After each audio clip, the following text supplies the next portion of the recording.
এই জুলাই বিপ্লব তো আমার রিকশাওয়ালা মামারও, এটা তো কেউ চুরি করতে পারে না, কেউ তো এককভাবে এটা দখল করতে পারে না।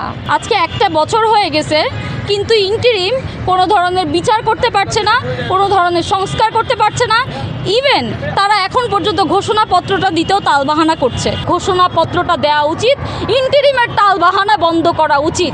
তারা যদি হয়তো বেঁচে থাকতো, তারা এই ধরনের প্রশ্ন করত যে বিচার কোথায়, সংস্কার কোথায়, ঘোষণাপত্র কোথায়। আসলে একটা বছর পার হয়ে গিয়েছে, আমরা জুলাই অভ্যুত্থানে সকলেই অংশগ্রহণ করেছিলাম, আমাদের সকল শ্রেণী পেশার মানুষ আমরা অংশগ্রহণ করেছিলাম। কিন্তু আমার মেইন কথাগুলোই হচ্ছে গিয়ে আমার ভাইয়ের রক্তের উপর দাঁড়িয়ে, এখানে আপনারা অনেকগুলো লাশ দেখতে পাচ্ছেন, আমার ভাইয়ের রক্তের উপর দাঁড়িয়ে আজকে একটা বছর হয়ে গেছে, কিন্তু ইন্টারিম কোনো ধরনের বিচার করতে পারছে না, কোনো ধরনের সংস্কার করতে পারছে না। ইভেন তারা এখন পর্যন্ত ঘোষণাপত্রটা দিতেও তালবাহানা করছে। আমার প্রশ্ন হচ্ছে, এতগুলো লাশের উপর দাঁড়িয়ে ইন্টারিম আজকে বসে আছে, তারা এই শহীদ এবং আহত ভাইদের প্রতিনিধিত্ব করছে না, তো তারা কার প্রতিনিধিত্ব করছে?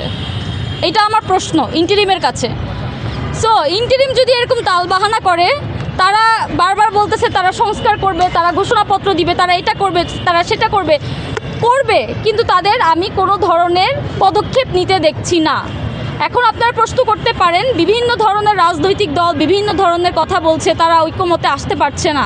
ঠিক আছে, আসতে পারছে না, তাহলে এতগুলো যে লাশের উপর দাঁড়িয়ে আপনারা বসে আছেন, আপনারা দেখেন তারা কি প্রশ্ন করছে।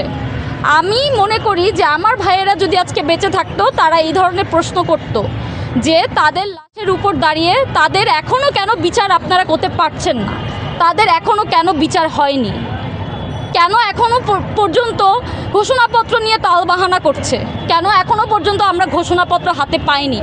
আমার ভাইয়েরা, আমার শহীদ ভাইয়েরা তো দেশদ্রোহী হতে পারে না, তারা বীর, তাদের সেই মর্যাদাটা দিতে হবে, বীরের মর্যাদা। তো সেই অনুযায়ী আমি মনে করি যে আমার ভাইদের জন্য হলেও ঘোষণাপত্রটা দেওয়া উচিত, ইন্টারিমের তালবাহানা বন্ধ করা উচিত। আন্দোলনে যারা অংশগ্রহণ করেছিল এবং শহীদ হয়েছে, তারা একটা নীরব প্রশ্ন করছে যে তারা যদি হয়তো বেঁচে থাকতো, তারা এই ধরনের প্রশ্ন করত যে বিচার কোথায়, সংস্কার কোথায়, ঘোষণাপত্র কোথায়। আমি সেই জিনিসগুলোই আজকে তুলে ধরেছি।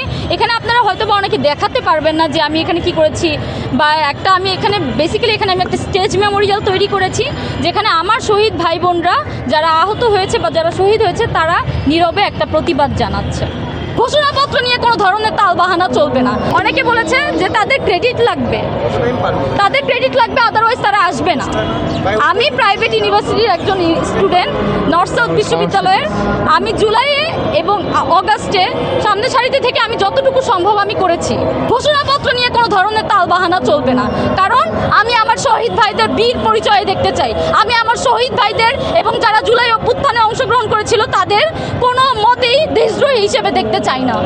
একটা সিচুয়েশন তৈরি করা হয়েছে যে অনেক জায়গায় অনেক সিন্ডিকেট তৈরি হয়েছে, অনেক জায়গায় অনেক লিয়াজুত মেনটেন করা হচ্ছে। আমি যেটা বললাম যে আমি প্রাইভেট স্টুডেন্ট হয়ে আমি একা আজকে এসেছি, কেউ আসেনি আমার সাথে। সো সবাই ঐক্য বলে, কিন্তু at the end of the day কেউই ওরকম করে আসলে ঐক্য আমরা মেনটেন করি না। আমি বলবো ওই যে আমি বললাম সামনের দিকে আপনার জুলাই আন্দোলনে তো আপনার সঙ্গে তো অনেকেই ছিল, তাই না? জি। কিন্তু আজকে এত বড় একটা আপনি আয়োজন করছেন, আপনার পাশে আসলে কেউ নেই। আপনারা কাদেরকে ইনভাইট করেছিলেন, কারা আসেনি? আমি এখানে ইনভাইট করেছিলাম বিভিন্ন রাজনৈতিক দলের সকলকে, আমি সকল রাজনৈতিক দলের সবাইকে ইনভাইট করেছিলাম। আমি বলবো যে জুলাই আন্দোলনে সবাই অংশগ্রহণ করেছিল। এখানে শুধুমাত্র এই আওয়ামী লীগের দোসরকে নামানোর জন্য যত ধরনের রাজনৈতিক দল বলেন বা সাধারণ ছাত্র জনতা বলেন, রিকশাওয়ালা মামা থেকে শুরু করে সবাই, এই শ্রমিক শ্রেণী থেকে শুরু করে সবাই এখানে অংশগ্রহণ করেছিল।